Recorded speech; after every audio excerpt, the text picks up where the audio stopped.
Class 12 का एक बहुत ही इंपॉर्टेंट चैप्टर है जिसका नाम है सॉल्यूशंस। तो आज से वही चैप्टर हम स्टार्ट करने जा रहे हैं जो हमारा होगा लेक्चर नंबर 1। सो हेलो बच्चों, वेलकम टू एवीडी गेम। और आज से हम स्टार्ट करने जा रहे हैं अपना सॉल्यूशन चैप्टर जहाँ पे हम कंप्लीट थ्योरी पढ़ेंगे और बहुत ज्यादा क्वेश्चन भी करेंगे। तो आइए बात कर लेते हैं अपने फीचर्स क्या क्या हमारे रहेंगे इन लेक्चर्स की। सबसे पहले कंप्लीट थ्योरी होने वाली है हमारी एकदम फॉर कॉम्पिटेटिव एग्जाम, जैसे कि जेई नीट एमएसटी सीईटी सारे कॉम्पिटेटिव एग्जाम्स में जो थ्योरी आती है वो भी।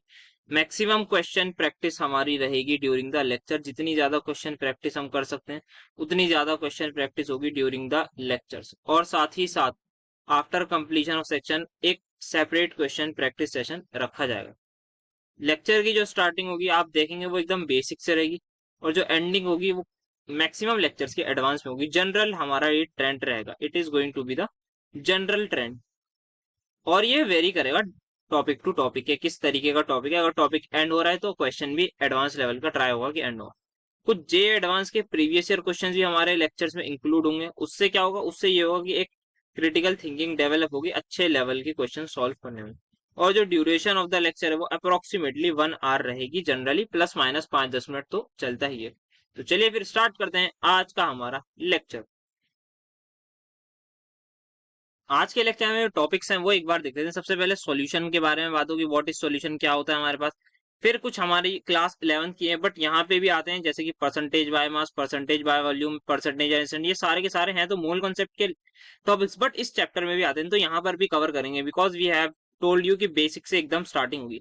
देन कॉन्सेंट्रेशन टर्म्स पर बात होगी, जैसे कि हमारी यहाँ पे molarity, formality, molality and mole fraction, ये सारे के सारे टॉपिक्स कवर्ड होंगे। साथ ही साथ इन पे जितने क्वेश्चन पॉसिबल हो सकेंगे, अराउंड 10 to 12 क्वेश्चन इस लेक्चर में कवर हुए हैं तो वो हो पाएंगे। तो फिर स्टार्ट करते हैं हम हमारे अपने पहले टॉपिक से जिसका नाम है सॉल्यूशन। स्टार्ट करते हैं आज का हमारा सबसे पहला टॉपिक जिस जो हमारे चैप्टर का ही नाम है, दैट इज सॉल्यूशन। तो सॉल्यूशन में जो हमें पढ़ना है वो थ्रू आउट द चैप्टर हमें बात करनी है ट्रू सॉल्यूशन की। तो ट्रू सॉल्यूशन होता क्या है, ये हमने छोटी क्लास में 9th क्लास में पढ़ा था मैटर वाले चैप्टर में कि जो पार्टिकल साइज है वो हमारा लेस देन 1 नैनोमीटर होता है। बट इस चैप्टर में हमें वहां पर नहीं जाना है। तो सबसे पहले ट्रू सॉल्यूशन का एक एग्जांपल मैं बहुत सिंपल से दे दूं, that is salt in water. Sir नमक का पानी, जी बिल्कुल सही कहा आपने, नमक का पानी is an example of true solution. एक और लिख लेते हैं शुगर इन वाटर, जो कि हमारा चीनी का पानी हो जाएगा। तो ये भी हमारा क्या कहलाएगा, शुगर इन वाटर। तो आगे बढ़ने से पहले एक चीज, सबसे पहले जो हमारा सॉल्यूशन होता है उसमें मिनिमम मिनिमम 2 कंपोनेंट होते हैं। मतलब वो दो चीजों से मिलके बना हुआ होता है कम से कम। दो से ज्यादा हो सकते हैं, बिल्कुल हो सकते हैं दो से ज्यादा। तो इसमें जो 2 कंपोनेंट होते हैं मिनिमम वाले, तो उसमें एक का नाम होता है सॉल्यूट, दूसरे का नाम होता है सॉल्वेंट।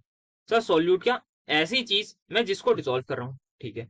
और सॉल्वेंट ऐसी चीज मैं जिसमें डिसॉल्व कर रहा हूँ। अच्छा सर थोड़ा थोड़ा कम समझ में आया, ठीक है अभी देख लेते हैं। जो सॉल्यूट है उसको थ्रू आउट द चैप्टर में लिखूंगा बी से, और जो सॉल्वेंट है मैं उसको थ्रू आउट द चैप्टर लिखूंगा ए से। मतलब सर अगर मैं लिख दूं यहाँ पे एन बी, सर एन क्या होता है, नंबर ऑफ मोल, तो इसका मतलब होगा number of moles of solute, ये होगा इसका मतलब। सिमिलरली अगर मैं Na लिखूंगा तो उसका मतलब होगा number of moles of solvent, ठीक है। तो अब थोड़ा सा समझते हैं सॉल्यूट एंड सॉल्वेंट होता क्या है। यहाँ पे हमने एग्जांपल लिया सॉल्ट इन वाटर का, जी सर बिल्कुल लिया। अब सॉल्ट इन वाटर में मैं किसको डिसॉल्व कर रहा हूँ, सर आप नमक को कर रहे हैं, ठीक है। तो अगर आप जिस चीज को डिसॉल्व कर रहे हैं वो क्या कहलाएगी, आपकी सोल्यूट, तो मतलब मैं उसको लिख दूंगा बी से। आप किस में डिसॉल्व कर रहे हैं, सर आप वाटर में डिसॉल्व कर रहे हैं, तो ये हो जाएगा हमारा A, that is solvent. Similarly next example जो है हमारे पास शुगर इन वाटर, आप किसको डिसॉल्व कर रहे हैं, सर आप शुगर को डिसॉल्व कर रहे हैं, तो वो हमारे का हो जाएगा सोल्यूट। किस में डिसॉल्व कर रहे हैं, सर आप पानी में डिसॉल्व कर रहे हैं, तो पानी क्या हो जाएगा हमारा, सॉल्वेंट। तो ये हमारा कुछ बेसिक हो गया है ट्रू सॉल्यूशन। अब ये जो ट्रू सॉल्यूशन है, क्या ये सिर्फ और सिर्फ ऐसा ही होगा कि हमारे पास जो जैसे आपने दिया ये सॉल्ट इन वाटर है, तो सॉल्ट जो है हमारे पास ये हो गया सॉलिड और ये हो गया हमारे पास लिक्विड। सिमिलरली यहाँ भी ये सॉलिड हो गया, यहाँ भी ये लिक्विड हो गया। तो सर ऐसा ही होगा कि जो सॉल्यूट है वो हमेशा सॉलिड होगा और जो लिक्विड है वो हमेशा, मतलब जो हमारा सॉल्वेंट है वो हमेशा लिक्विड होगा। नहीं जी ऐसा नहीं है। तो इसके लिए हमारे पास एक एनसीईआरटी में टेबल दी हुई है, उसको हमने यहीं पर यूज करा है। तो यहाँ पे आप देख सकते हैं, यहाँ पे टाइप्स ऑफ सॉल्यूशन दे रखे हैं, मतलब अलग अलग तरीके के सॉल्यूशन। अच्छा सबसे पहले हमें दे रखा है gaseous solution. Sir gaseous solution का मतलब क्या है, गैसियस सॉल्यूशन का मतलब सिंपली ये है कि जो सॉल्वेंट है हमारा वो हर हमेशा गैस होगी। सर सॉल्यूट वो कुछ भी हो सकता है सॉलिड हो, लिक्विड हो, गैस हो। सिमिलरली लिक्विड सॉल्यूशन में जो होगा हमारा solvent, that is always liquid. Similarly for solid solution. अब यहाँ पे एग्जांपल देखेंगे, ये हमारे कभी कभी एग्जाम्स में, कॉम्पिटेटिव एग्जाम्स में पूछ भी लेते हैं कि हमारा जैसे कि गैस, अगर सॉल्यूट गैस है सॉल्वेंट भी कैसे, तो इसका एग्जांपल हो जाएगा mixture of oxygen and nitrogen gas. Sir ये मतलब कैसे, ये हम एटमोस्फेयर में देख लेंगे, हमारे नाइट्रोजन भी है एटमोस्फेयर में और ऑक्सीजन भी। नेक्स्ट हो जाएगा लिक्विड और गैस को जब मिक्स करेंगे तो ये आ जाएगा क्लोरोफॉर्म को जब हम नाइट्रोजन से मिक्स करेंगे। तो नेक्स्ट आ जाएगा सॉलिड को गैस में करेंगे तो कैम्फर इन नाइट्रोजन। इसी तरीके से ये आगे भी एग्जाम्पल लिखे हुए हैं, that is gas in liquid का ऑक्सीजन वाटर में आ गई। लिक्विड लिक्विड का आ जाएगा ethanol in water, then solid उसका ग्लूकोज इन वाटर, या फिर हमने जो देखा था शुगर इन वाटर, या फिर सॉल्ट इन वाटर हो जाएगा। देन हमारे पास सॉलिड सॉल्यूशन भी होता है जिसमें जो हमारा सॉल्वेंट होता है वो होता है हमारा सॉलिड। तो ये इसके कुछ एग्जांपल हैं, amalgam of mercury with sodium, ये सारे हमारे एग्जांपल हैं, तो ये हमें पता होने चाहिए। सो अब हम आगे बढ़ते हैं अपने नेक्स्ट टॉपिक की तरफ। तो सबसे पहले नंबर ऑफ मोल्स पर बात करते हैं। सर नंबर ऑफ मोल्स हमने बचपन में पढ़ा है, और मतलब बचपन में नहीं, बहुत पहले से हम पढ़ते हुए आ रहे हैं। इसका हमें फॉर्मूले होते हैं वो हमें पता है, तो क्या होते हैं थोड़ा सा बता दीजिए। सो नंबर ऑफ मोल्स का सबसे पहला फॉर्मूला जो होता है वो होता है given mass divided by molecular wait, ये होता है। या फिर मॉलिक्यूलर वेट को मैं कहता हूँ ग्राम मॉलिक्यूलर मास भी हम कहते हैं, कोई ऐसी बात नहीं। नेक्स्ट होता है हमारे पास नंबर ऑफ पार्टिकल, जिसको मैं एन से लिख रहा हूँ, divide by Avogadro number, that is N. Sir N Avogadro number की वैल्यू भी लिख दीजिए, बिल्कुल लिख देते हैं। ये होते हैं हमारे पास 6.022 इंटू 10⁻23। तीसरा फॉर्मूला जो होता है, बट दैट इज थोड़ा सा हमारे पास स्पेसिफिक होता है, वो वॉल्यूम होता है, किसके लिए, सिर्फ और सिर्फ gases, volume of gases at STP लिखा होता है, एसटीपी, या फिर हम इसको कभी कभी एनटीपी भी कह देते हैं, डिवाइडेड बाय 22.4 लीटर। तो ये हमारे पास जो कंडीशन है ये हो जाएगी। एसटीपी की फुल फॉर्म होती है sir standard temperature and pressure, NTP की होती है नॉर्मल टेम्परेचर एंड प्रेशर। अब ये जो लास्ट वाला फॉर्मूला है ये सिर्फ और सिर्फ हमारा एप्लीकेबल होगा जब हमारे पास गैस होगी, और कंडीशन क्या होगी, एसटीपी की होगी, और यहाँ पे जो वॉल्यूम लेनी है वो हमें लीटर में ही लेनी है, क्योंकि डिवाइड में क्या है हमारे पास, लीटर। सो ये हमारे पास कुछ दो तीन फॉर्मूले हो गए हैं नंबर ऑफ मोल्स के। सबसे पहला given weight upon molecular weight. Next formula है हमारे पास number of particles, that is जितने हमारे पास वो होंगे नंबर ऑफ पार्टिकल्स उसको डिवाइड कर देंगे हम नंबर ऑफ एवोगैड्रो नंबर से। नेक्स्ट है हमारे पास volume of gas divide by 22.4। तो बहुत ही ज्यादा ये हमारे पास सिंपल चीज है, ये हमने पढ़ रखी है। नेक्स्ट एक important equation, that is PV is equal to NRT, के बारे में भी हम सभी लोग जानते हैं स्टेट्स ऑफ मैटर चैप्टर से। तो ये पी होता है प्रेशर, वी होता है वॉल्यूम, एन होता है नंबर ऑफ मोल्स, आर होता है universal gas constant, and T is the temperature. So ये हमारी कुछ नंबर ऑफ मोल्स की बात हो गई। अब अगर हमें आइए एक आध एग्जांपल देख लेते हैं नंबर ऑफ मोल्स निकालने के लिए। तो सबसे पहले मैं एग्जांपल ऐसे ही ले लेता हूँ आपका, ले लेते हैं वन, मैंने मेरे पास है 120 ग्राम ऑफ इथेन, ठीक है सर। इसके मुझे निकालने हैं नंबर ऑफ मोल। सर सबसे पहले मुझे ये पता होना चाहिए कि इथेन होता क्या है। सर इथेन मेरे पास होता है C2H6। जी सर बिल्कुल सही कहा। अब हमें निकालना है क्या इसका, सर आपको मॉलिक्यूलर वेट निकालना है। सो मॉलिक्यूलर वेट निकालने के लिए, या फिर मॉलिक्यूलर मास कह लीजिए, या फिर ग्राम मॉलिक्यूलर मास कह लीजिए, वो होगा दो, 2 इंटू कार्बन का मास। तो 2 इंटू कार्बन का कितना हो जाएगा मॉलिक्यूलर मास, सर 12 होता है, प्लस 6 इंटू हाइड्रोजन का मास, हाइड्रोजन का कितना होता है सर 1 होता है। तो यहाँ पे मॉलिक्यूलर वेट जो आ जाएगा वो आ जाएगा 30 ग्राम।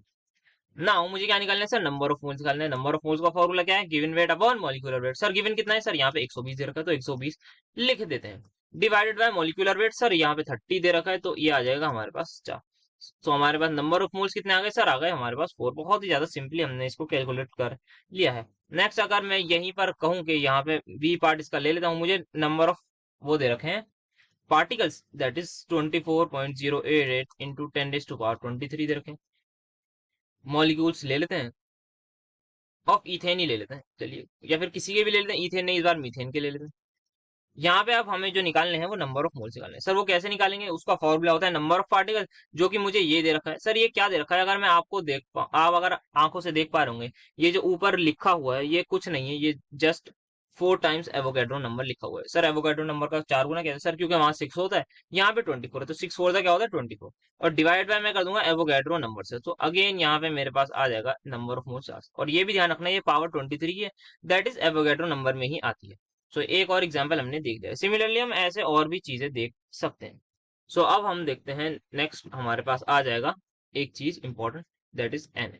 सर एन क्या होता है, सर एन मैंने आपको लास्ट बिल्कुल फर्स्ट स्लाइड पे शायद बताया है, दैट इज एनबी के बारे में बताया, वो क्या है, number of moles of solute. अब मैं एन बताने जा रहा हूं, तो एन क्या होगा, number of moles of solvent. Yes sir.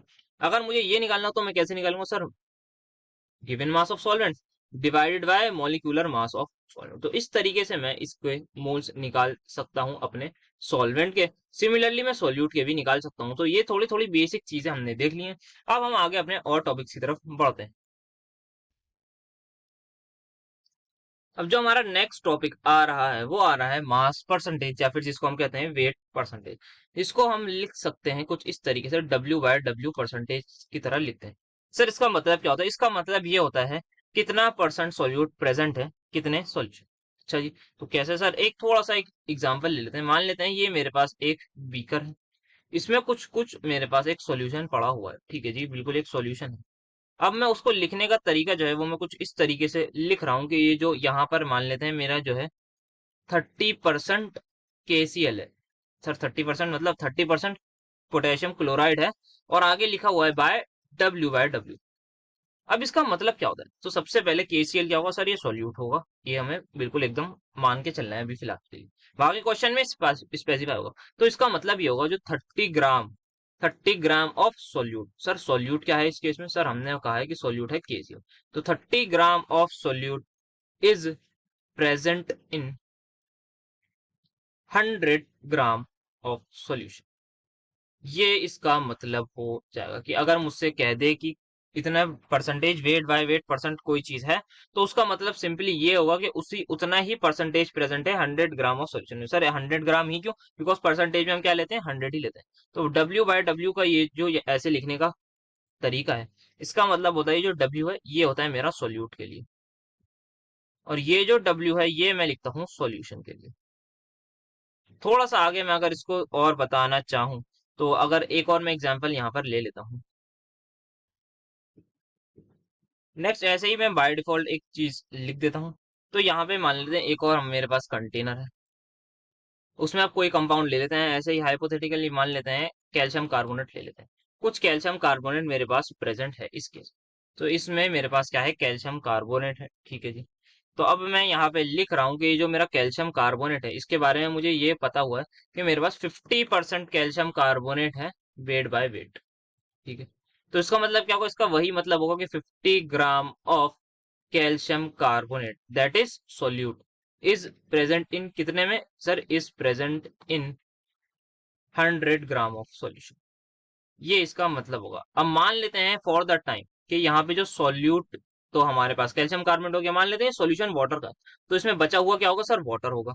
ठीक है जी, वाटर होगा बिल्कुल। तो आप मुझसे पूछ लें कि आप बताइए कि जो हमारे पास सॉल्वेंट है उसका मास कितना होगा? सर आपने कह दिया कि जो सॉल्यूट है वो तो मेरा 50 ग्राम होगा, सॉल्यूशन कितना है? 100 ग्राम। तो सॉल्यूशन किससे मिलकर बना हुआ होता है?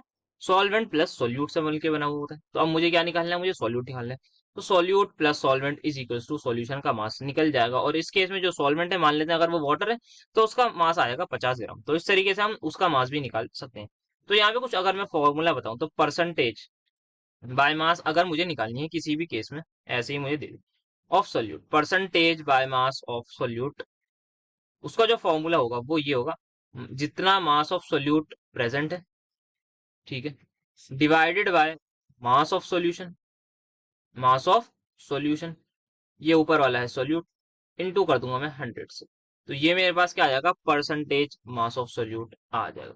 सर अगर मान लीजिए मुझसे पूछ लें कि आप बताइए percentage by mass of solvent, तो उसके लिए भी देख लेते हैं। वैसे सेम ही होगा, आप समझ गए होंगे कि अगर मुझे निकालना है percentage by mass of solvent,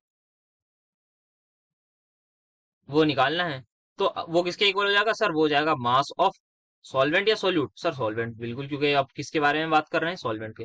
divided by mass of solution simply लिख देंगे, मल्टीप्लाई बाय 100। तो इस तरीके से हम percentage by mass of solvent भी निकाल सकते हैं। सर एक आध क्वेश्चन हो जाए तो अच्छी बात है, बिल्कुल अभी करेंगे। बस नेक्स्ट पेज पे अब हमारा क्वेश्चन की ही बारी है, एक आध क्वेश्चन हम करके देखेंगे।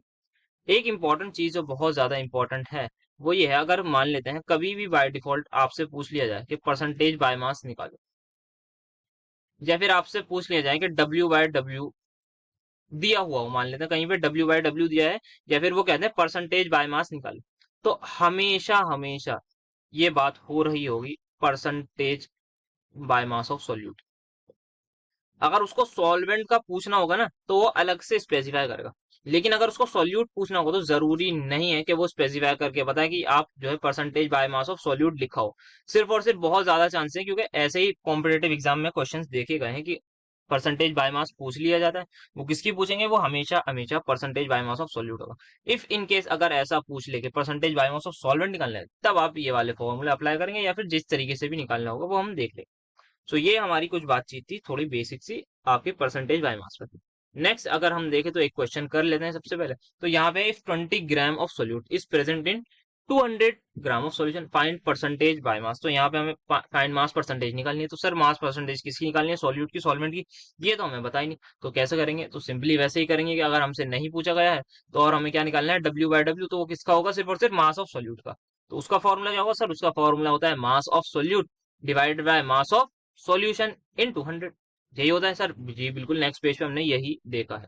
2 जीरो से 2 जीरो कैंसिल, ये 2 वन सा, ये 2 सा। तो हमारे पास जो आ जाएगा वो आ जाएगा 10% W by W. If in case अगर हमसे इसमें पूछ लेते हैं मास ऑफ सॉल्वेंट बताइए, तो आप क्या करेंगे? सिंपली आप सबसे पहले निकालेंगे मास ऑफ सॉल्वेंट निकालेंगे। सर वो कैसे निकालेंगे? सॉल्वेंट का मास हो जाएगा आपका 200 माइनस 20, दैट इज 180 आ जाएगा ग्राम। सर कैसे पता आपको? क्योंकि भाई मास ऑफ सॉल्यूशन क्या होता है? Mass of solute plus solvent. या दूसरा तरीका कि अगर सॉल्यूट मेरे पास 10% है तो बचा हुआ क्या होगा? सर बचा हुआ ऑब्वियसली हमेशा सॉल्वेंट ही होगा, क्योंकि जब सॉल्यूट 10% है तो बचा हुआ सॉल्वेंट ही होगा ना। तो सॉल्वेंट कितना हो जाएगा? वो हो जाएगा 100 माइनस 10, तो 90% हो जाएगा हमारे पास सॉल्यूट। इस तरीके से भी हम जा सकते हैं। तो यहाँ पे एक आध तरीका है इसको करने का। नेक्स्ट देखते हैं हम, थोड़ा सा एक अलग सा क्वेश्चन दे रखा है, इसको समझने की कोशिश करते हैं। Find percentage by mass of solution. अच्छा, percentage by mass of solution हमें निकालना है, मतलब वही सिंपली परसेंटेज बाय मास निकालना है ऑफ सॉल्यूशन। और वॉल्यूम हमें दे रखी है, अच्छा 30 ml, हमें उसमें वॉल्यूम दे रखी है 30 ml, ठीक है। एंड मास ऑफ सोल्यूट हमें दे रखा है 6 gram, and also density of solution is 1.2 gram, ठीक है। तो हमें निकालना क्या है? सबसे पहले वो देखते हैं। तो हमें निकालना है sir percentage by mass of solution निकालना है। इसको थोड़ा सा समझते हैं, ये थोड़ा सा डेंसिटी से रिलेट हो रहा था। तो हमारे पास फॉर्मूला क्या होता है सर? फॉर्मूला होता है हमारे पास परसेंटेज डब्ल्यू बाय डब्ल्यू का, मास of solute, mass of solute divided by mass of solution into 100। जी यही हमारा फॉर्मूला होता है सिंपली। क्या क्या चीजें हमें गिवन है वो देखते हैं। सर क्या हमें मास ऑफ सॉल्यूट गिवन है? हम देख सकते हैं यहाँ पे हमें 6 ग्राम दे रखा है मास ऑफ सॉल्यूट, तो ये हमें गिवन है 6 ग्राम। क्या मास ऑफ सॉल्यूशन दे रखा है? नो सर, हमें वॉल्यूम दे रखी है और डेंसिटी दे रखी है, तो ये हमें इस वक्त अभी गिवन नहीं है। तो ये हमें निकालना होगा। तो सबसे पहले क्या आप सभी को पता है डेंसिटी का फॉर्मूला क्या होता है? Density is equals to mass upon volume. मुझे वॉल्यूम गिवन है, यस सर, किसमें गिवन है? एमएल में गिवन है। डेंसिटी किसमें है सर? डेंसिटी है आपकी ग्राम पर एमएल में, तो कोई हमें जरूरत नहीं है यूनिट चेंज करने की। तो मास हमारे पास सिंपली हो जाएगा डेंसिटी इंटू वॉल्यूम। सर मास किसका होगा? मास ऑफ सॉल्यूशन होगा। क्यों? क्योंकि डेंसिटी भी किसकी है? सॉल्यूशन की। ये ध्यान रखना है, जिस चीज की डेंसिटी दी हुई होगी उसी का मास निकलेगा और उसी की वॉल्यूम हमें पुट करनी है। ऐसा नहीं है कि डेंसिटी ऑफ सॉल्यूशन दे रखी है और हम वॉल्यूम ऑफ सॉल्वेंट पुट कर रहे हैं, ऐसा बिल्कुल नहीं करना है ब्लंडर पे। तो यहाँ पे मास ऑफ सॉल्यूशन निकालेंगे, डेंसिटी कितनी दे रखी है सर? 1.2 इंटू 30, तो ये आ जाएगा सिंपली 36 ग्राम। ये आ गया मेरे पास। अब इसमें वैल्यूज पुट कर लेंगे। ये मुझे दे रखा है 6 डिवाइड बाय 36 इंटू में कर दूंगा 100 से, तो ये आ जाएगा 100/6, दैट इज 16.67%। तो इस तरीके से थोड़ा बहुत अगर हल्का सा अच्छा क्वेश्चन आए तो उसको भी हम टैकल कर सकते हैं। नेक्स्ट हमारे पास एक मिक्सिंग का क्वेश्चन दे रखा है। एक हमें दे रखा है 20% डब्ल्यू बाय डब्ल्यू एनएच। ये हमें दे रखा है 20% है डब्ल्यू बाय डब्ल्यू किसका? एनएच का, ये दोनों भी का। साथ में इसको मिक्स कर दिया है हमने 10% डब्ल्यू बाय डब्ल्यू एनएच से, ठीक है जी। अब हमें रिजल्टेंट में कुछ हमें मिल गया होगा डब्ल्यू बाय डब्ल्यू का। अब हमें क्या उसकी क्या परसेंटेज होगी वो हमें निकालनी है, मास परसेंटेज। सर कैसे निकालेंगे? सबसे पहले हमें निकालना क्या है सर? हमें इस वाले रिजल्टेंट सॉल्यूशन की निकालनी है मास परसेंटेज। उसका फॉर्मूला क्या होगा? उसका फॉर्मूला होगा जितना भी इसमें एनओएच होगा, टोटल एनओएच जितना होगा इसमें, divided by total mass of solution, total mass of solution जितना होगा उसको मैं कर दूंगा इंटू 100 से। सर इसमें टोटल एनओएच कैसे निकालूं? सर कैसे निकालेंगे? आप सिंपली इसका एनओएच जो होगा, इसका एनओएच जो होगा उसको ऐड कर दीजिए, आपका टोटल एनओएच हो जाएगा। बिल्कुल सही कहा आपने। Sir total mass of solution कैसा आएगा? सर इस मास, इसका जो सॉल्यूशन होगा प्लस इसका जो सॉल्यूशन होगा वो हमें मिल जाएगा। सर मैं इसको अभी के लिए लिख रहा हूँ, मान लेते हैं पी, इसको लिख रहा हूँ क्यू, ये मिलके मुझे दे रहा है आर। तो जो भी मास ऑफ एनओएच पी में होगा उसको ऐड कर दीजिए क्यू से, आपको मिल जाएगा आर में जितना एनओएच होगा। जो भी मास ऑफ सॉल्यूशन पी में है उसको ऐड कर दीजिए मास ऑफ सॉल्यूशन ऑफ क्यू से, आपको टोटल मास ऑफ सॉल्यूशन मिल जाएगा आर, ठीक है। तो अब हमें वही चीज अगेन यूज करनी पड़ेगी जो हमारी डेफिनेशन थी, जो कहती थी 20 ग्राम ऑफ सोल्यूट, जो कि इस केस में है NaOH is present in 100 gram of solution. यहाँ पे हमें मिल गया क्या? पी में कितना NaOH है। सिमिलरली ये आ जाएगा मेरे पास 10 gram of NaOH is present in कितने में सर? 100 ग्राम ऑफ सोल्यूशन में।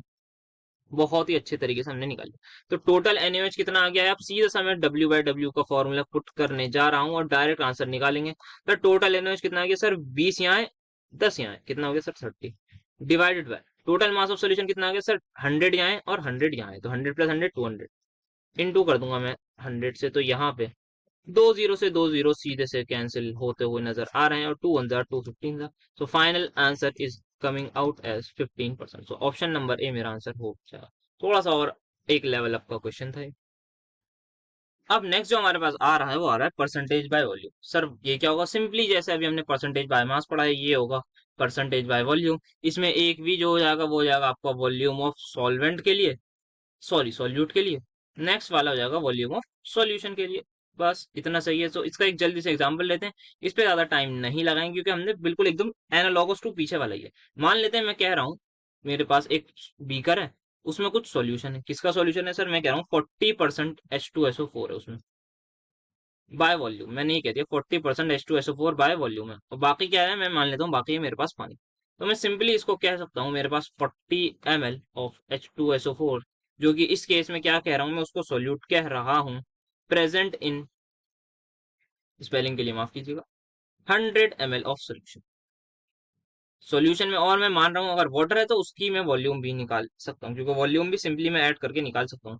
तो ये मेरे पास हो जाएगा इसका परसेंटेज बाय वॉल्यूम का फॉर्मूला। अगर हम देखें परसेंटेज वी बाय वी का, तो वो आ जाएगा volume of solute divided by volume of solution. बहुत ज्यादा टाइम इस पे नहीं देंगे क्योंकि ये छोटा मोटा टॉपिक है, इंपॉर्टेंट टॉपिक्स के लिए भी टाइम रखना ज्यादा बेटर है। तो ये मेरे पास का फॉर्मूला जाएगा। अगर मेरे पास वॉल्यूम ऑफ मान लेते हैं percentage wait, percentage by volume of solvent पूछे तो मैं सिंपल निकाल सकता हूँ। नेक्स्ट आता है question, if 64 gram of solute is mix. अच्छा, मास ऑफ हमें सबसे पहले सोल्यूट दे रखा है, उसको मैं लिख लेता हूँ 64 ग्राम। नेक्स्ट मुझे दे रखा है विद सॉल्वेंट्स के साथ मिक्स किया है to form a 400 ml solution. तो मुझे वॉल्यूम ऑफ सॉल्यूशन मुझे दे रखी है 400 ml, ठीक है। अब मुझे निकालना क्या है? मुझे निकालना है परसेंटेज वी बाय वी। तो वो किस उसका उसकी वो किसके इक्वल होगा? मेरे पास volume of solute divided by volume of solution in 200। आपको क्या गिवन है सर? आपको सबसे पहले जो चीज गिवन है वो गिवन है वॉल्यूम ऑफ सॉल्यूशन। ये कितनी दे रखी है? ये दे रखी है 400 ml। क्या वॉल्यूम ऑफ सॉल्यूट गिवन है? नो सर, सॉल्यूट की वॉल्यूम नहीं गिवन है, बट मुझे यहाँ पे डेंसिटी ऑफ सॉल्यूट दे रखी है एज 0.8 ग्राम पर ml। तो क्या मैं इससे वॉल्यूम निकाल सकता हूँ? बिल्कुल निकाल सकता हूँ। तो निकाल लेते हैं, आइए। 0.8 that is equal to given mass upon volume. ये हमने सिंपली कर दिया, यहाँ पे पॉइंट हटाया, ये जीरो लगाया, एंड यहाँ पे मैं इसको कर दूंगा कैंसिल, 8 1 जा 8 8 जा, तो मेरे पास वॉल्यूम जो है वो आ रही है 80 ml। तो अब मैं इसको अगर आगे फर्दर वैल्यूज पुट कर दूं, वॉल्यूम ऑफ सॉल्यूट आ जाएगा 80 divide by volume of solution आ रहा है 400 इनटू मैं कर रहा हूँ 100। तो ये आ जाएगा मेरे पास 1000, ये आ जाएगा 5000। तो परसेंटेज वी बाय वी मेरे पास आ रही है 20%, और यही मेरा आंसर हो जाएगा। तो बहुत इजीली हम इसको भी कैलकुलेट कर सकते हैं। नेक्स्ट टॉपिक जो हमारी स्क्रीन पर आ रहा है वो है परसेंटेज बाय स्ट्रेंथ। इसको लिखने का तरीका होता है जस्ट हाँ, W/V। सर इसका मतलब थोड़ा सा समझाइए। इसका मतलब ये होता है कि weight of solute in specific volume of a solution. वही अपने बीकर के एग्जांपल से समझ लेते हैं। मान लेते हैं मैंने एक बीकर ले लिया है, इसमें कोई सॉल्यूशन ले लेते हैं, लेट्स अज्यूम NaCl का, और मैं कह रहा हूं इसमें जो सॉल्यूशन है उसमें मुझे गिवन है कि मेरे पास 28% NaCl प्रेजेंट है, ठीक है। और इसमें लिख रखा है 28% NaCl बाय स्ट्रेंथ, ये मुझे गिवन है। साथ साथ मैं ये भी कह सकता हूँ या फिर और 28% NaCl mass by volume percentage मुझे गिवन। ये मैं दो तीन चीजें लिख सकता हूँ, और ये लिख सकता हूँ W/V। तो इसका मतलब क्या होगा? इसका मतलब ये होगा कि 28 ग्राम NaCl जो कि क्या है? Solute is present in is present in 100 ml of solution. ये इसका मतलब होगा। क्या अब मैं इस वक्त ये कह सकता हूँ कि मेरे पास जो वॉल्यूम ऑफ वो है सॉल्यूट है वो 28 ml होगी? नहीं, बिल्कुल नहीं कह सकता। वो कैसे कहूंगा? जब मुझे डेंसिटी पता होगी तब मैं निकाल सकता हूँ, बट इस केस में मैं डायरेक्टली नहीं कह सकता कि मेरे पास जो 100 है वो इक्वल हो जाएगा 28 प्लस वॉल्यूम ऑफ सॉल्वेंट या फिर मास ऑफ सॉल्वेंट के। ये बिल्कुल नहीं कह सकता, मुझे डेंसिटी से रिलेट करना होगा। तो ये होता है मेरे पास percentage by strength. I hope ये आपको समझ में आया होगा, और अगर इसका फॉर्मूला देख लेते हैं एक बार तो थोड़ी अच्छा रहेगा। तो वो हो जाएगा परसेंटेज बाय स्ट्रेंथ, या फिर W/W लिख देता हूँ direct, W/V। Percentage W/V of what? Of solute simply is equals to mass of solute that is MB divided by mass of solution नहीं होगा, इस बार होगा वॉल्यूम ऑफ सॉल्यूशन, इस बात को ध्यान रखते हुए हमें क्वेश्चंस को करना है। सिमिलरली अगर यहाँ पे सॉल्यूट करते तो यहाँ पे मैं एम ए कर दूंगा into volume of solution divide by volume of solution into 100 कर देंगे। तो ये हमारे पास आराम से क्वेश्चन हो सकते हैं। नेक्स्ट एक एग्जांपल देख लेते हैं। What would be percentage by strength if it is 40% W by W and density हमें दे रखी है। अच्छा, तो हमें सबसे पहले क्या गिवन है, एक तो डेंसिटी ऑफ सॉल्यूशन गिवन है जिसकी वैल्यू है 1.8 ग्राम पर एम, और एक हमें क्या गिवन है जो हमारे पास परसेंटेज बाय डब्ल्यू है वो दे रखा है 40%। ठीक है, तो इसका मतलब क्या होता है सर, इसका मतलब ये होता है कि 40 gram of solute is present in what, is present in 100 gram of solution. यही होता है इसका मतलब। जी सर, बिल्कुल यही होता है। आपको निकालना है क्या सर, आपको परसेंटेज बाय स्ट्रेंथ निकालनी है, तो परसेंटेज बाय स्ट्रेंथ का भी फॉर्मूला लिख ले। तो percentage that is W by V का जो फॉर्मूला आ जाएगा वो आ जाएगा मेरे पास mass of solute divide by volume of solution into 100। क्या मुझे मास ऑफ सोल्यूट गिवन है? यस सर, अभी अभी हमने वो निकाल लिया है कि वो 40 है, तो यहाँ पे मैं 40 पुट कर दूंगा। क्या मुझे वॉल्यूम दे रखी है? नहीं सर, आपको तो मास दे रखा है। तो क्या कैसे निकालेंगे सर? अगेन डेंसिटी यहाँ पे गिवन है, किस लिए गिवन है? इसी वजह से गिवन है क्योंकि आप वॉल्यूम निकाल सके। तो density is equal to mass that is 100 divide by volume of solution. किस में आएगी सर? एमएल में आएगी, क्योंकि डेंसिटी भी क्या है, ग्राम पर एमएल में है। सो वॉल्यूम मेरे पास सिंपली आ रही है 100 डिवाइडेड बाय 1.8। तो इसको यहाँ पर पुट कर देते हैं। 40 मेरे पास मास ऑफ सॉल्यूट है डिवाइड बाय 100, नीचे 1.8 को मैं ऊपर डायरेक्ट भेज रहा हूँ और इनटू यहाँ पर 100 से हो रहा है। सो यहाँ पे these both 100 will get cancelled, और जब मैं इसको मल्टीप्लाई करूँ तो 18 फोर क्या होता है मेरे पास सर? 18 फोर होता है आपके पास 72। सो 72 परसेंटेज बाय स्ट्रेंथ आ रही है हमारे पास सॉल्यूट। आई होप आपको ये बेसिक तीनों चीजें percentage by mass, percentage by volume, percentage by strength समझ में आया होगा। नेक्स्ट वेरी इंपॉर्टेंट जो टॉपिक आ रहा है वो है मोलैरिटी। यहीं से हमारा मेन सॉल्यूशन अब शुरू हो रहा है। तो मोलैरिटी सबसे पहले होती क्या है, मैं इसकी डेफिनेशन बोल रहा हूँ। Number of moles of the solute present पर लीटर ऑफ अ सॉल्यूशन। मतलब सर क्या बोला है आपने? मैंने बोला है number of moles of solute. ठीक है, तो number of moles of solute हमारे पास क्या होते हैं सर? वो होते हैं एनबी प्रेजेंट। इसको लिख देता हूँ मैं, एनबी इज प्रेजेंट या फिर आर प्रेजेंट पर litre of a solution. Present पर लीटर, सर पर लीटर का मतलब क्या हुआ सर? मेरे मतलब इसका मतलब यह हुआ कितने नंबर ऑफ मोल्स प्रेजेंट हैं अगर मैं उस सॉल्यूशन की 1 लीटर ले लूं। थोड़ा सा सर अच्छे से समझाइए, समझ नहीं आ रहा। चलिए समझ लेते हैं बिल्कुल आप जैसे कहें। तो यहाँ पे मैं एक बीकर ले रहा हूँ अगेन। सर इस बीकर में मैं कह रहा हूँ एक सॉल्यूशन है। मैंने आपसे कह दिया उसकी वॉल्यूम जो है ना वो 5 लीटर है। आपने कह दिया ठीक है 5 लीटर है। मैंने आपको ये बताया कि इसमें जो सॉल्यूट है मैंने उसके 10 मोल लिए हैं। ठीक है, अब मैं आपसे पूछूं, आप बताइए मोलैरिटी क्या है? आप कहेंगे सर आपने जो है ना 5 लीटर में बोला है, आपने 10 मोल्स लिए हैं। लेकिन जो मोलैरिटी होती है वो ये होती है कि 1 लीटर में कितने मोल्स प्रेजेंट। तो आप सिंपली यूनिटरी मेथड लगाएंगे और कहेंगे सर ये मेरे पास 2 आ जाएगा। तो आप कहेंगे जो मोलैरिटी है ना सॉल्यूशन की वो 2 मोलर हो जाएगी। सर 2 मोलर मतलब इसकी जो एसआई यूनिट है, या फिर यूनिट कह लीजिए एसआई यूनिट, वो होती है मोलर, और जिसको हम डिनोट करते हैं कैपिटल एम से। ठीक है सर, समझ में आ गया। तो आपने बता दिया कि ये हमारे पास मोलैरिटी हो जाएगी। सर क्या इसका फॉर्मूला नहीं होता, हमें ऐसी यूनिटरी मेथड लगाना है? नहीं बेटा, बिल्कुल फॉर्मूला होता है। तो मोलैरिटी का जो फॉर्मूला होता है वो होता है moles of solute that is N B divided by volume of solution. The thing that you have to keep in mind that it must be in litre, और it can also be in D M cube. Sir क्यों D M cube में क्यों हो सकती है ये भी बता देते हैं, बिल्कुल आपको कोई ऐसी बात नहीं है। जो 1 लीटर वॉल्यूम होती है, 1 लीटर पता है ना क्या होती है? हाँ सर पता है, वो हमारे पास 1 डीएम क्यूब के ही इक्वल होती है। तो ये कन्वर्जन भी याद रखना है, कहीं भी हो सकता है कन्वर्ट करने के लिए आ जाए। तो क्या बताया मैंने सर? आपने बताया कि जो मोलैरिटी का फॉर्मूला डिराइव हो गया हमारा नंबर ऑफ, इसका मतलब आप पढ़िए number of moles of solute present पर लीटर ऑफ अ सॉल्यूशन। ठीक है, अब यहाँ पे ये जो हमने पूछा था सर, आपने पूछा था कि 5 लीटर जो हमारे पास कंटेनर है उसमें 5 लीटर वॉल्यूम ऑफ सॉल्यूशन है, 10 आपने दे दिए थे मोल्स ऑफ सॉल्यूट। अगर आपको इसमें फॉर्मूला पुट करेंगे तो बिल्कुल यही आंसर आएगा। यस सर, बिल्कुल ये आएगा। आप इसमें पुट करके देख लीजिए साइड में, 10 नंबर ऑफ मोल्स है, वॉल्यूम 5 थी, तो ये 2 आपका आ रहा है। तो ये भी हमारा सेम ही आ रहा है। आई होप आपको ये बात समझ में आई होगी। नेक्स्ट अगर मैं एक चीज और बता दूं, एक पेज ले लेते हैं कि मान लेते हैं मुझे दे रखा है एक सॉल्यूशन है, उसकी मोलैरिटी सपोज कर लेते हैं 6 मोलर दे रखी है। एक सॉल्यूशन है, उसकी मोलैरिटी मुझे दे रखी है 6 मोलर। किसकी सर? एक सॉल्यूशन की मोलैरिटी मुझे दे रखी है 6। तो इससे क्या मुझे पता लग रहा है मैं बताता हूँ क्या पता लग रहा है, आपको ये पता होगा क्या पता लग रहा है। उससे ये पता लग रहा है कि इस सॉल्यूशन में 6 मोल्स है। कब है 6 moles? 6 moles of solute are present in are present in 1 litre of solution.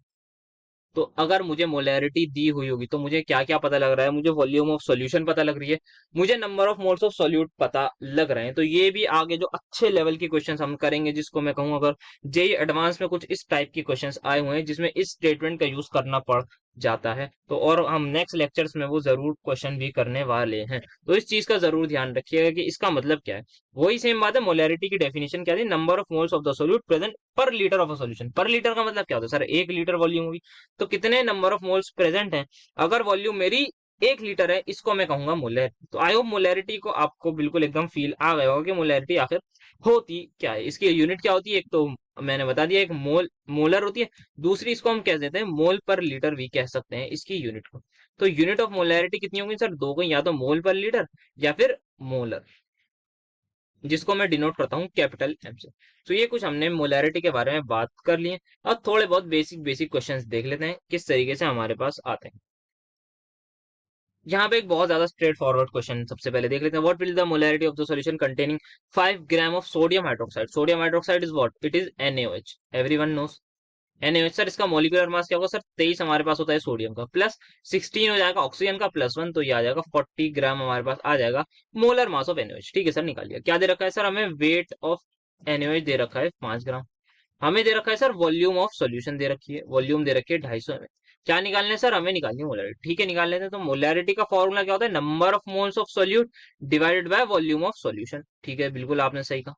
Number of moles of solute कितने दे रखे हैं सर? वो निकाल लेंगे। दैट इज गिवन वेट हमें 5 दे रखा है, डिवाइड बाय मॉलिक्यूलर वेट, ये आ जाएगा 40। डिवाइड बाय मैं कर दूंगा 250 से, तो मेरे पास अल्टीमेटली जो आ रहा है वो आ रहा है 1/8 × 250। और मेरा कोई भी ऑप्शन मैच नहीं कर रहा है क्योंकि मैंने यहाँ पे वॉल्यूम ले ली है ml में।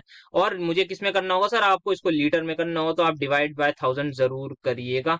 अब ये 1000 ऊपर आ जाएगा and now I can calculate. So ये इस बात का जरूर ध्यान रखना है, ये 1 जार, ये 4 जार, तो 1/2 मेरी आ रही है मोलैरिटी, सो जिसकी वैल्यू होती है 0.5 मोलर। तो माई मोलैरिटी इज 0.5 मोलर, और यही मेरा आंसर रहेगा। आई होप आपको ये पार्ट समझ में आया होगा कि हमें ये जरूर ध्यान रखना है, ये it has to be in litre only. यहाँ पे हमें किस में दे रखा था? यहाँ पे हमें ml में दे रखा था, तो हमें इसको कन्वर्ट करना होगा, डिवाइड बाय 1000 करके हम इसको कन्वर्ट कर लेंगे। तो बहुत बेसिक सा क्वेश्चन था। अब देखते हैं थोड़ा आगे की क्वेश्चन।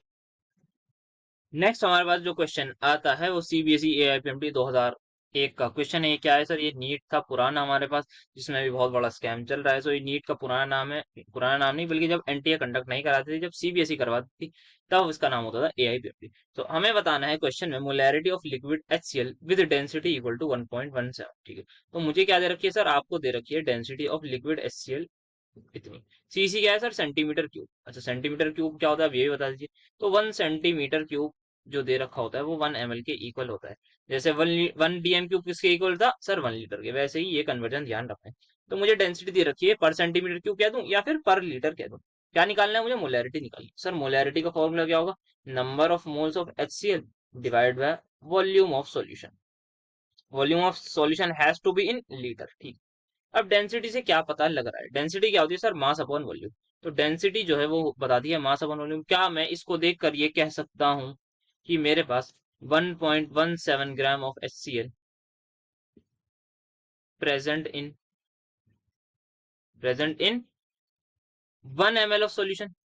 यस सर, आप बिल्कुल इस बात को कह सकते हैं। अभी हमने मोलैरिटी में देखा, अभी हमने परसेंटेज बाय मास में देखा, हर जगह हम इन्हीं चीजों का यूज करके ऐसे मास वेट वगैरह निकाल रहे हैं। तो मुझे यहाँ पे क्या मिल गया? मुझे वेट ऑफ HCl मिल गया है। क्या मैं मॉलिक्यूलर वेट निकाल सकता हूँ? यस सर, बिल्कुल निकाल सकते हैं। HCl का जो मॉलिक्यूलर वेट होगा वो इक्वल होगा 35.5 किसका होगा सर? क्लोरीन का, +1 हमारे पास HCl का हो जाएगा, तो 36.5 हो जाएगा। यस सर, तो नंबर ऑफ मोल्स कितने आ जाएंगे? 1.17 डिवाइड बाय 36.5। ठीक है, अब मुझे क्या चाहिए सर? वॉल्यूम ऑफ सॉल्यूशन, जो कि क्या है? 1 ml। सो 1 ml किसके इक्वल होता है? 1 ml हमारे पास होता है 10⁻³ लीटर के। और ये जैसे ही ऊपर आएगा तो ऊपर बन जाएगा ये 1000। तो अल्टीमेटली मुझे मल्टीप्लाई करना है 1000 से, और जो मेरे पास बच जाएगा वो बचेगा 1170 डिवाइड बाय 36.5। और जब मैं सॉल्व करूंगा इसको डिवाइड करने के बाद मुझे आंसर मिल जाएगा 32.05 विल बी माय आंसर। सो इस तरीके से हम कैलकुलेट करेंगे। अगर हमें डेंसिटी दी हुई है, सिर्फ और सिर्फ डेंसिटी दी थी, यहाँ पे हमने डेंसिटी से क्या क्या निकाला, हमने वेट पता लग गया, क्योंकि डेंसिटी क्या होती है, मास अपॉन वॉल्यूम, या फिर मास पर लीटर में कह सकते हो ना, कितना ग्राम मास प्रेजेंट है कितने लीटर में, या फिर कितने ml ऑफ सॉल्यूशन में। तो इस तरीके से हम इस क्वेश्चन को भी टैकल करेंगे। थोड़ा अच्छा क्वेश्चन था, सीबीएसई एआईपीएमटी 2001 में आया हुआ था। नेक्स्ट एक और आता है सीबीएसई एपीएमटी 2010 में। पहले ही ऐसे अच्छे क्वेश्चन आते थे, अब तो वैसे नीट का लेवल बहुत तो काफी मतलब कंपैरेटिवली लो है, तो इसलिए इस तरीके के क्वेश्चन जनरली नहीं। Now the question is 25.3 gram of sodium carbonate is dissolve in enough water to make. अच्छा, तो मुझे क्या दे रखा है, मुझे दे रखा है सबसे पहले एक सोडियम कार्बोनेट दे रखा है, बिल्कुल सही। साथ में क्या दे रखी है, इसकी वॉल्यूम दे रखी है, वॉल्यूम ऑफ सॉल्यूशन, ठीक सर। दूसरी चीज क्या गिवन है, मुझे इसका मास गिवन है, that is m is equal to 25.3 gram. साथ में मोलर मास भी आप सभी लोग देख पा रहे होंगे, 106 gram. Now the question is, if sodium carbonate dissociates completely, molar concentration of sodium ion and carbonate ion. अच्छा, तो यहाँ पे जो इन्होंने पूछा है वो ये कहा है कि Na2CO3 है, ये कंप्लीटली डिसोशिएट हो गया, मतलब कंप्लीटली टूट गया है, तो इक्विलिब्रियम का साइन मैं नहीं लगाऊंगा। ठीक है सर, बिल्कुल नहीं लगाएंगे। किसमें टूटा है सर, इसमें टूटा है, प्लस कार्बोनेट आयन में टूट गया है। अब इन्होंने आपको वेट किसका दे रखा है, इसका, वॉल्यूम किसकी दे रखी है, इसकी, इसकी किसकी सर, सोडियम कार्बोनेट की, दोनों चीजें कितना। पूछा क्या है, आपसे पूछ लिया है कि भाई आप बताइए मुझे कि यहाँ पे सोडियम आयन कितना होगा और कार्बोनेट आयन कितना। इस क्वेश्चन को करने के दो तरीके हैं, एक है स्मार्ट वर्क, एक हो जाएगा आपका हार्ड वर्क, या फिर आपको मेहनत से जाना पड़ेगा। तो आइए दोनों तरीके समझ लेते हैं। सबसे पहले क्या करना होगा सर, आप रिएक्शन को बैलेंस कीजिए, तो यहाँ पे मैंने 2 लगा दिया है, ठीक है। अब हमें क्या गिवन है सर, हमें गिवन है मोलैरिटी, हमें गिवन है मास, तो क्या मैं इसकी मोलैरिटी निकाल सकता हूँ सर, आप इसकी मोलैरिटी निकालेंगे, कैसे निकालेंगे, गिवन वेट अपन मॉलिक्यूलर वेट से। तो गिवन वेट कितना है, 25.3 डिवाइड बाय 106, इसका आ जाएगा। अब नेक्स्ट क्या करना होगा, आपको करना होगा वॉल्यूम ऑफ सॉल्यूशन कितनी है, 250, तो नीचे 250, ऊपर आ जाएगा 1000, क्यों, क्योंकि हमें करना है कन्वर्ट इसमें, दैट इज आपका लीटर में। तो ये आप इसको सॉल्व करेंगे, कुछ भी आंसर आ जाएगा, आप उसको अकॉर्डिंगली देखेंगे। नाउ द थिंग इज, आपने मोलैरिटी निकाल ली, मान लेते हैं यहाँ पे इसकी जो मोलैरिटी है वो कुछ आ गई, अभी के लिए सपोज कीजिए एक्स मोलर आ गई, ठीक है। तो क्या आप सभी ने मोल कॉन्सेप्ट पढ़ा है होगा, स्टोइचियोमेट्री पढ़ी होगी, तो वो कहती है कि अगर ये एक्स मोलर है तो ये कितना हो जाएगा सर, ये भी एक्स मोलर होगा, और ये कितना हो जाएगा, ये हो जाएगा 2x because of the stoichiometry only. तो अगर नाउ द क्वेश्चन ये आ रहा है कि जितनी मोलैरिटी Na2CO3 की होगी, उतनी ही मोलैरिटी मेरी सोडियम की होगी, बट उसकी डबल किसकी होगी, कार्बोनेट आयंस की। तो अब मेरे पास ये है कि मैं मोलैरिटी निकाल लूं किसकी, सोडियम कार्बोनेट की, उतनी ही मोलैरिटी मेरी सोडियम की आ जाएगी, सोडियम आयंस की, उसकी डबल में आ जाएगी। तो मैं इस तरीके से कर सकता हूँ। अब दूसरा तरीका थोड़ा सा देखिए, वो भी रिएक्शन तो लिखनी पड़ेगी। अब ध्यान दीजिए, इसकी मोलैरिटी मैं अगर मान लू m है, तो इसकी मोलैरिटी m होगी और इसकी मोलैरिटी 2m हो जाएगी, इसे ना स्टोइचियोमेट्री से हम कह सकते हैं। अब आप एक चीज देखिए, ऑप्शन देखिए, क्या ऐसा कोई ऑप्शन है जिसमें ये दे रखा हो कि इसकी जो मोलैरिटी है वो जो है इसकी डबल है, सॉरी जो कार्बोनेट की मोलैरिटी है वो सोडियम की डबल है। आइए इसको देखते हैं। सबसे पहला ऑप्शन मुझे दे रखा है 0.955 एंड मेरे पास 1.9। तो अगर मैं कहूं ये क्या ये इसका डबल है, बिल्कुल। अगर ये मेरे पास सोडियम की है तो क्या ये कार्बोनेट की हो सकती है, यस सर बिल्कुल हो सकती है, क्योंकि ये इसका एग्जैक्टली डबल है, ठीक है। यहाँ पे मुझे दे रखा है ये सोडियम की दे रखी है, ये कार्बोनेट की, ये क्या है इसकी हाफ है, तो क्या ये हो सकता है, नो सर ये बिल्कुल नहीं हो सकता। क्यों नहीं हो सकता, क्योंकि सर ये दोनों, ये तो ये सोडियम की है और ये कार्बोनेट की, इन्होंने कार्बोनेट की हाफ कर रखी है सर, हाफ नहीं होगी सर, डबल होगी, ठीक है। तो अगर यहाँ पे 3.8 करके कुछ ऑप्शन हो तो हम कहते हैं हाँ ये भी हो सकता है, बट अभी नहीं हो सकता। नेक्स्ट अगर मैं देखूं 1.90, ये सर ये तो सेम है, ये तो बिल्कुल नहीं हो सकता।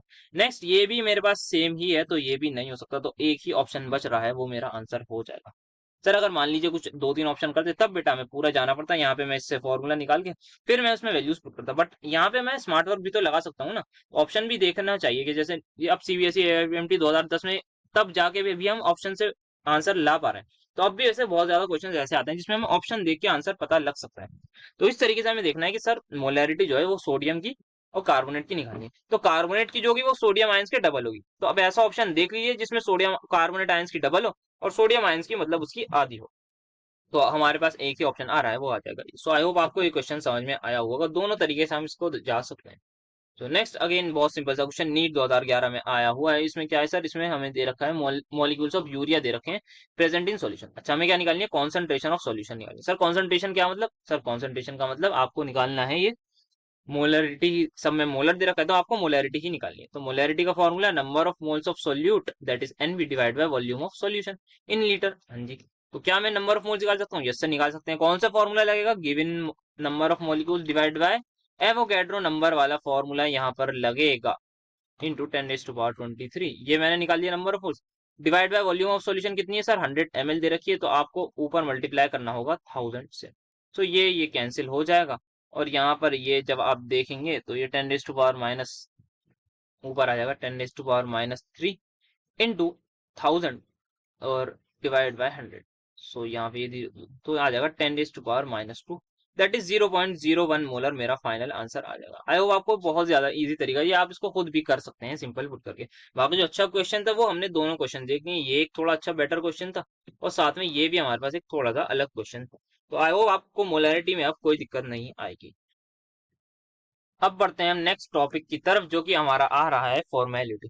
सर फॉर्मेलिटी मतलब, फॉर्मेलिटी का मतलब फॉर्मेलिटी ही है, ये सिर्फ और सिर्फ फॉर्मेलिटी ही है जो हम नॉर्मल लाइफ में कहते हैं। बस इसमें एक चीज ध्यान रखनी है, whenever our solute is ionic compound, बस सोल्यूट हमारा अगर आयनिक कंपाउंड होगा तो इस केस में जो मोलैरिटी निकालेंगे उसको हम कह देंगे फॉर्मेलिटी। सिर्फ और सिर्फ इतना ही है। यस आपने बिल्कुल सही सुना, फॉर्मेलिटी ही कहेंगे। सो फॉर्मेलिटी को एफ से डिनोट करते हैं, जैसे मोलैरिटी को एम से करते हैं। सेम क्या होगा वो फॉर्मूला विल बी सेम एकदम बिल्कुल, that is number of moles of solute divide by volume of solution ही होगा। बस आयनिक कंपाउंड जब होगा तब हम उसकी मोलैरिटी को क्या कह देंगे? फॉर्मेलिटी कह देंगे। बस इतना ही ध्यान रखना है। बाकी हम अगर मैं आपको बताऊं तो इसको number of moles of solute अगर मुझे आयनिक कंपाउंड के निकालने हैं तो कैसे निकालूंगा मैं? Given weight divide by molecular wait को हम कह देते हैं ग्राम मॉलिक्यूलर मास भी, साथ साथ फॉर्मूला मास भी कहते हैं हम जब बात आती है उसकी आयनिक कंपाउंड की। तो सिर्फ और सिर्फ जो भी आपका मोलर से रिलेटेड था वो यहाँ पे फॉर बन जाता है, फॉर्मूला बन जाता है, या फिर फॉर्मेलिटी बन गई जैसे हमारी मोलैरिटी। सिर्फ और सिर्फ इतना ही है इसमें, और कोई बिल्कुल नहीं सोचना, सिर्फ सोच के चलना है भाई ये सिर्फ और सिर्फ मोलैरिटी है। Other things will be same एकदम एग्जैक्टली, बस इसकी जो यूनिट है उसको हम कह देंगे फॉर्मल, फॉर्मल जिसको डिनोट करते हैं एफ से। सिर्फ इतना ही है, और कोई बात इसमें ध्यान नहीं रखनी है। Exactly same as molarity. एक थोड़ा सा बेसिक क्वेश्चन देख लेते हैं, how many grams of this carbonate, क्या कैल्शियम कार्बोनेट आयनिक कंपाउंड है? यस सर बिल्कुल है। Should be dissolve to make 100 centimetre cube. अच्छा तो 100 सेंटीमीटर क्यूब हमें वॉल्यूम दे रखी है, तो वॉल्यूम हमें 100 सेंटीमीटर या फिर 100 ml दे रखी है। फॉर्मेलिटी हमें दे रखी है 0.1। सो 0.1 इज इक्वल टू क्या निकालना है? ग्राम्स निकालना है, that is number of moles. पहले देख लेते हैं नंबर ऑफ मोल्स ऑफ इसके निकालने, डिवाइड बाय वॉल्यूम कितनी है सर? 100 ml। 100 ml को आपको डिवाइड करना होगा 0 पॉइंट नहीं सॉरी 1000 से, तब जाके आपका ये आएगा, आपका एग्जैक्ट फॉर्मूला होगा। तो यहाँ पे जो number of moles of solute हैं वो आ रहे हैं 10⁻³ या फिर 1/100 के। क्या निकालना है सर? आपको निकालना है कितने ग्राम चाहिए, तो इसका मॉलिक्यूलर मास निकालते हैं। तो गिवन वेट कितना होगा जो कि हमें निकालना है, डिवाइड बाय फॉर्मूला मास कितना होगा सर? इसका होगा 100, कैल्शियम कार्बोनेट का 100 होता है। एंड ये 100 से 100 कैंसिल हो जाएगा, तो डब्ल्यू बी दैट इज कितने ग्राम हमें कैल्शियम कार्बोनेट चाहिए कि हमारी फॉर्मेलिटी 0.1 फॉर्मल बन जाए और वॉल्यूम हमारी 100 ml हो, तो वो चाहिए हमें 1 ग्राम। तो ये बहुत ही इजीली इसको टैकल कर लिया। नेक्स्ट कॉन्सेंट्रेशन टर्म हमारी आती है मोलैलिटी। जैसे अभी मोलैरिटी पढ़ा था, अब पढ़ेंगे मोलैलिटी। इसको करेंगे स्मॉल एम से डिनोट। सर मोलैरिटी थी क्या, आप मुझे पहले बताइए। तो मोलैरिटी थी कितने नंबर ऑफ मोल्स सॉल्यूट के प्रेजेंट हैं 1 लीटर ऑफ सॉल्यूशन के, यही थी। Yes sir. अब मैं कह रहा हूँ मोलैलिटी है number of moles of solute present हैं 1 किलोग्राम ऑफ सॉलिड। अच्छा तो पहले क्या था? 1 लीटर ऑफ सॉल्यूशन, तो मोलैरिटी में क्या होता था? 1 लीटर सॉल्यूशन की वॉल्यूम। इसमें क्या होगा? 1 किलोग्राम सोल्यूट होगा। बस ये ध्यान रखना है कि 1 लीटर ऑफ सॉल्यूशन की जगह मास चेंज हो गया और सॉल्यूट की जगह सॉल्यूट। तो इसको मैं लिख लेता हूं नंबर ऑफ मोल्स किसके सर? सॉल्यूट के ही होंगे। Number of moles of solute present या फिर डिजोल्व इन 1 kg को क्या कह सकते हैं सर? 100 ग्राम भी कह सकते हैं ऑफ सॉल्यूट। ये मेरे पास सीधी सीधी आ जाएगी मोलैलिटी। अब वही एक एग्जांपल मैं ले लेता हूँ, अगेन बना देता हूँ एक प्यारा सा बीकर। इस बीकर या फिर इस कंटेनर में मेरे पास कुछ है, मान लेते हैं इस बार वो ले लेते हैं केसीएल ले लेते हैं। चलिए मैं कह रहा हूँ इस केसीएल में जो है मेरे पास, ये मेरे पास 5 किलो है। 5 किलो सॉल्वेंट है मेरे पास। इसमें सॉल्वेंट क्या हो सकता है? मैं कह रहा हूँ पानी है। चलिए 5 किलो पानी है तो पानी इस केस में सॉल्वेंट हो जाएगा और ये मेरे पास सोल्यूट बन जाएगा ये। और मैंने आपसे कहा है कि ये जो 5 किलो पानी है ना, इसमें मेरे पास 5 मोल्स हैं केसीएल के। अब मैंने कहा आप मुझे बताइए कि मुझे मोलैलिटी क्या होगी। सर आपने कहा आपने ये कहा है कि जो 5 kg है उसमें 5 मोल है, ये कहा है आपने। अब आप पूछ रहे हैं कि 1 kg में कितने मोल होंगे, तो सिंपल डिवाइड करके यूनिटरी मेथड से आ जाएगा, एक ही मोल आएगा। तो ये क्या बन जाएगी, मोलैलिटी। तो molality in this particular case is going to be 1 molal. तो इसकी यूनिट जो है वो होती है मोलल। सिंपल 3 वर्ड ली, जैसे मोलैरिटी में मोलर, मोलैलिटी में मोलल, स्मॉल एम से डिनोट करते हैं, तो इसकी मोलैलिटी आ जाएगी। सर इसका फॉर्मूला भी होता है, बिल्कुल होता है।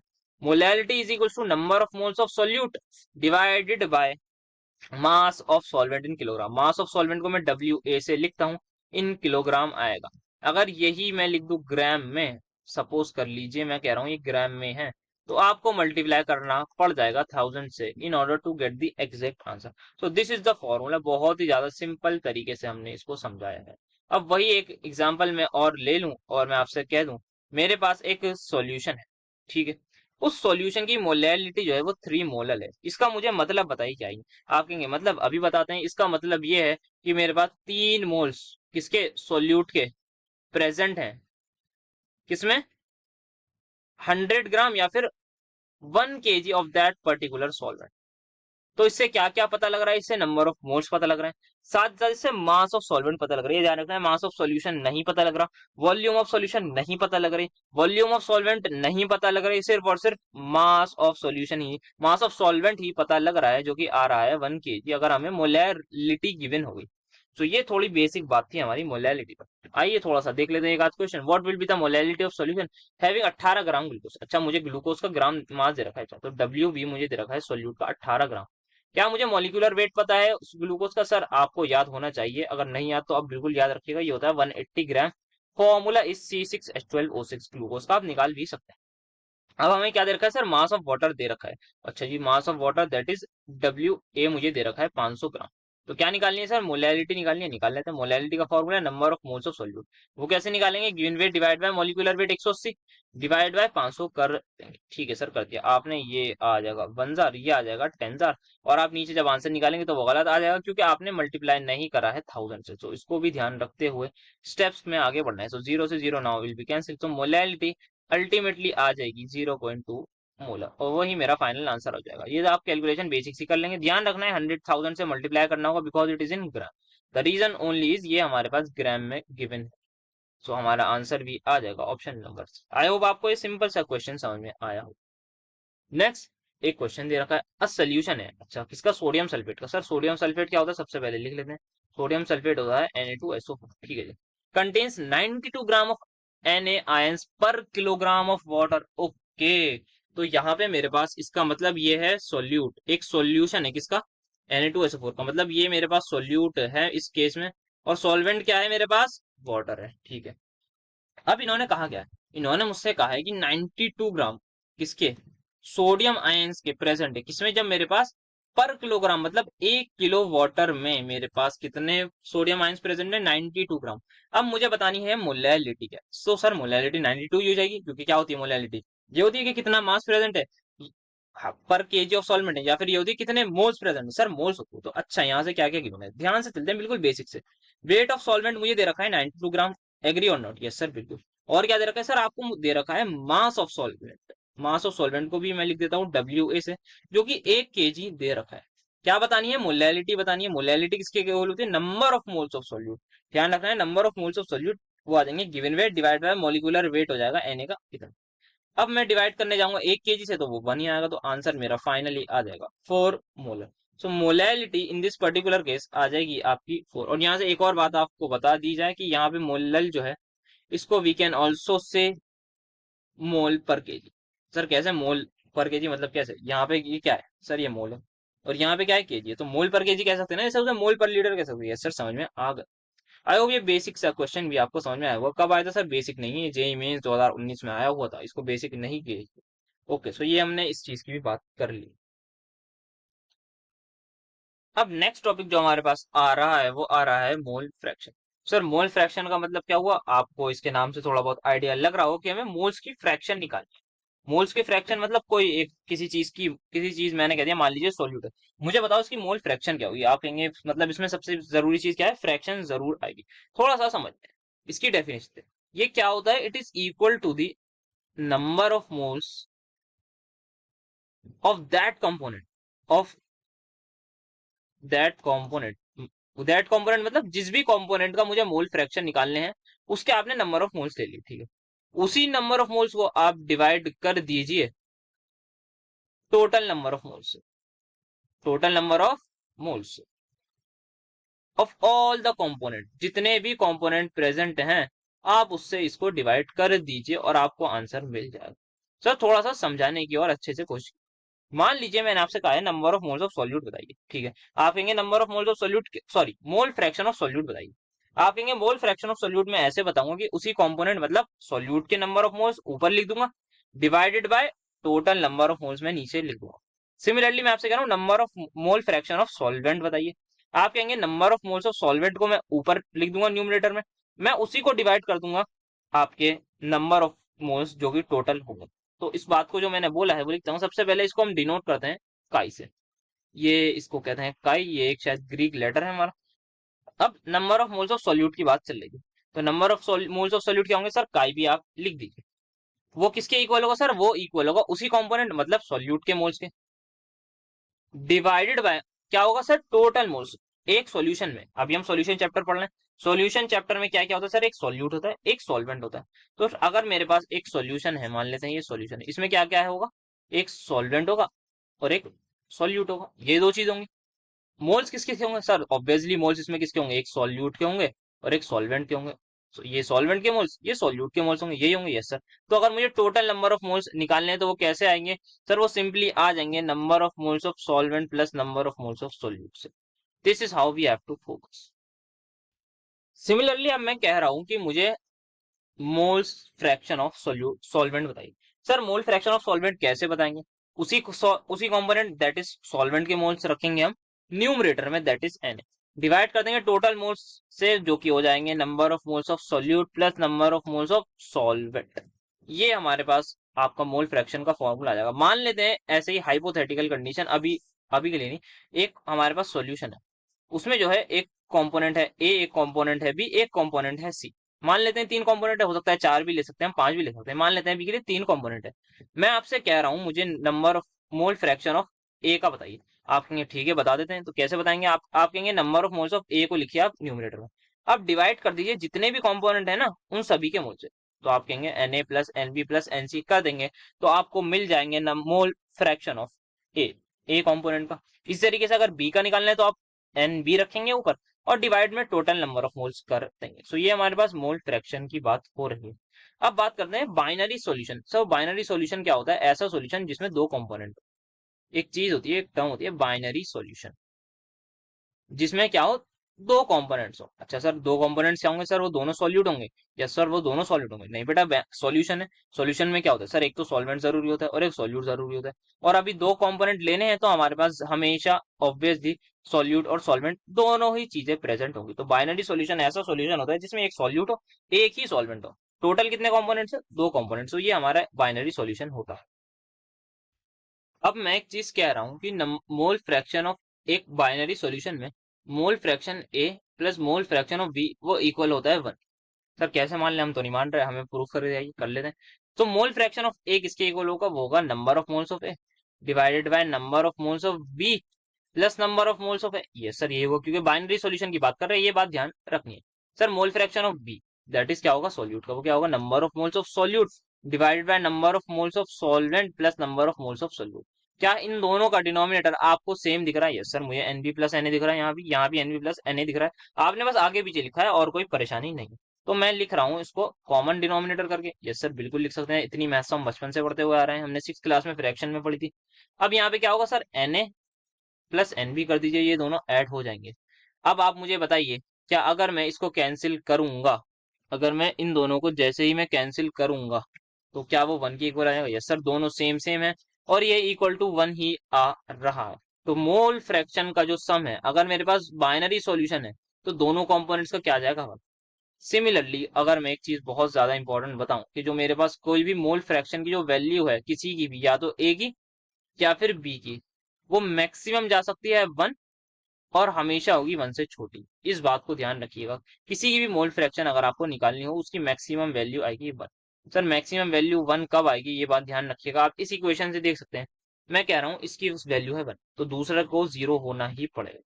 बट अगर बाइनरी सॉल्यूशन है तो मतलब दोनों का कोई ना कोई हमारे पास कंट्रीब्यूशन जरूर होगा, तो बाइनरी सॉल्यूशन में हमेशा लेस देन 1 आपको दिखाई देगा। सिमिलरली अगर मैं एक एग्जांपल के साथ आपको कह दूं, मुझे काई ए दे रखा है 0.5, मैं कह रहा हूँ काई भी निकालिए, आप क्या करेंगे सर 1 माइनस काई ए कर देंगे, दैट इज 0.5 आ जाएगा। तो इस तरीके से आप बाकी कंपोनेंट्स के मोल निकाल सकते हैं। तो अगर हमारे पास 3 वाला सॉल्यूशन है तो मैं कह दूंगा chi A plus chi B plus chi C equal to 1 आएगा। तीनों कंपोनेंट का सम हमारे पास बराबर आएगा 1 के। अब थोड़ा सा मोल फ्रैक्शन का रेशियो लेके देखते हैं। मैं कह रहा हूँ काई बी अपॉन काई ए करिए आप, ठीक है कर लेते हैं।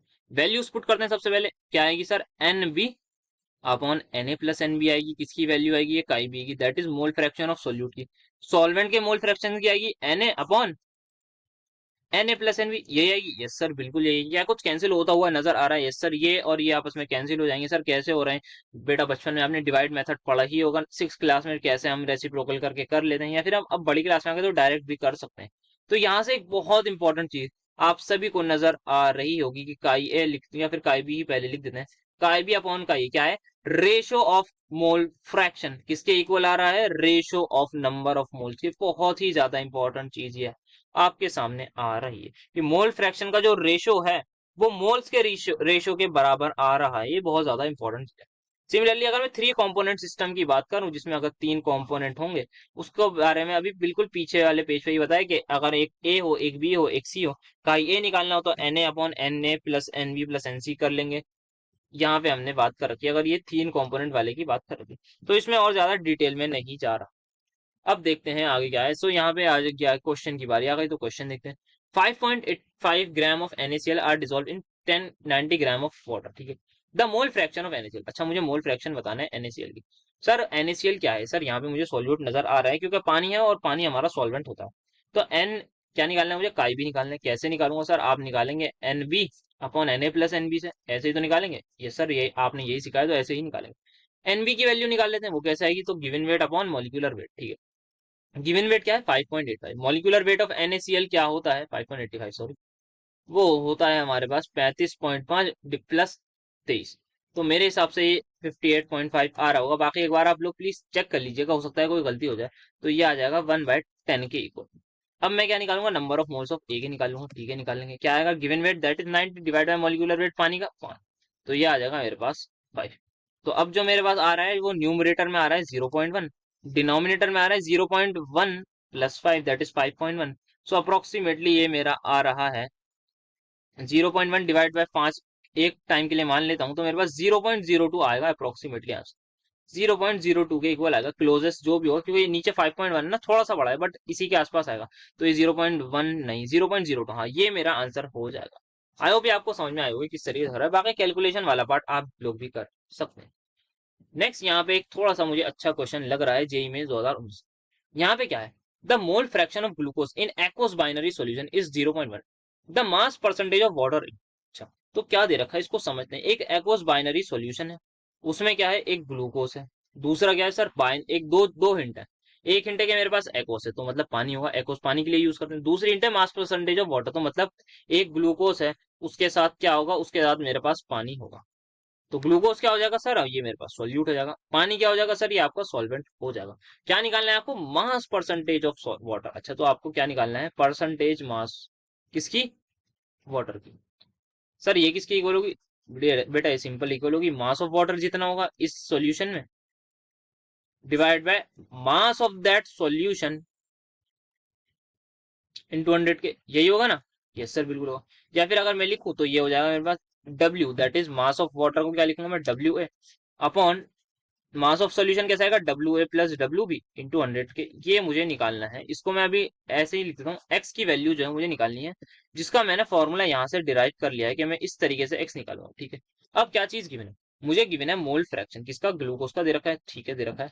ग्लूकोज क्या होता है सर, ये मेरे पास ग्लूकोज है। अच्छा यहाँ पे थोड़े से ऑप्शंस मैंने, पहले मैं ऑप्शंस ठीक कर लूँ क्योंकि पिछले वाले क्वेश्चन के ऑप्शंस आ गए हैं। ओके सो नो प्रॉब्लम, ये हमारे पास एक इंटीजर टाइप क्वेश्चन। अब देखते हैं क्या गिवन है, मुझे गिवन है किसकी value sir, mole fraction of glucose की, दैट इज मेरे पास हो जाएगा काई बी। सिमिलरली काई कैसे निकालेंगे सर, 1 माइनस काई बी से निकाल लेंगे, दैट इज 0.9 के इक्वल आ जाएगा, हाँ सर। अब मुझे पहुंचना है वेट तक। सर ये कैसे बोलो सर, वेट और वेट का किससे रिलेशन होगा? मोल फ्रैक्शन से तो कोई रिलेशन नहीं होता। किससे होता है सर? मोल से होता है सिर्फ वो वेट का। क्या मोल फ्रैक्शन और मोल्स का आपस में कोई रिलेशन होता है? यस सर बिल्कुल होता है, हमने देखा है। मोल फ्रैक्शन का जो रेशो आएगा, वही रेशो किसके इक्वल आएगा? नंबर ऑफ मोल्स के रेशो के इक्वल आएगा। अब इस चीज का हमें यूज करना पड़ेगा, तो कैसे यूज करूंगा मैं? 0.1 divide by 0.9 is equal to N B by N A, तो जो इक्वल आ जाएगा 1/9। तो क्या मेरे पास मोल्स का रेशो आ गया? यस सर, आपके पास अभी मोल्स का ही रेशो आया है, सिर्फ कोई बहुत ज्यादा काम नहीं हुआ है अभी। अब आगे देखते हैं।